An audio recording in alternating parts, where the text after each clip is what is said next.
All right, this is actually probably one of the easiest formulas you're going to have in calculus.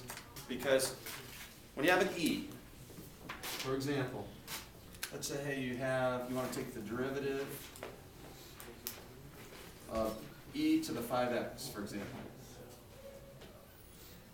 What the formula says, if you want to take the derivative, you just copy down the problem.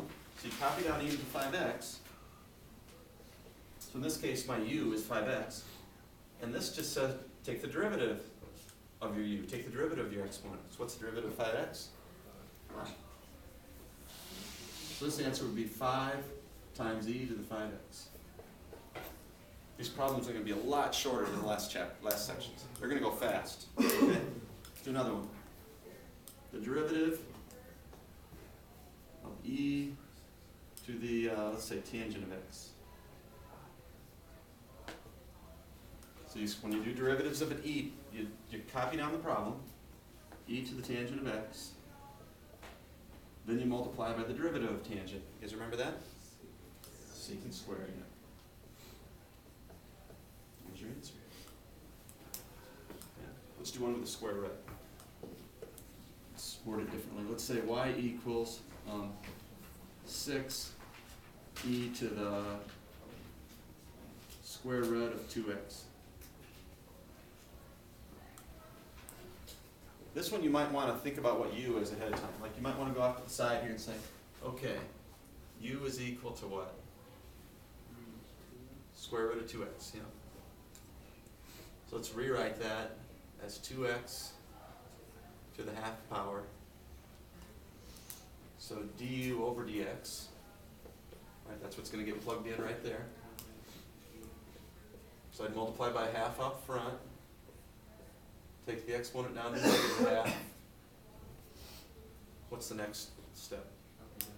Copy down the 2x, and then multiply by what? 2. That's the chain rule. So let's simplify it a little bit. Half of 2 would be 1, so those would cancel. So you could leave it like that, or you could call it 1 over 2x to the half. If you move that back to the bottom, it would make some positive exponent. And now let's try to write our answer out. So dy over dx, or we can just call it y prime if you want, but you got to call it something. Don't just leave it blank. Now, would I need the product rule here? If there's a constant on one side, you don't need the product rule. Only if you see variables to both sides. I see a constant here and I see variables to the right. So if it's a constant, just copy it down. Now the derivative of e to the square root of 2x is e to the square root of 2x times the derivative, which is 1 over 2x to the half. So that's your answer. You could write it like this. 6e to the square root of 2x over square root of 2x. Right? That's what that half means, square root. I see something like that in the back of the answer book. Okay.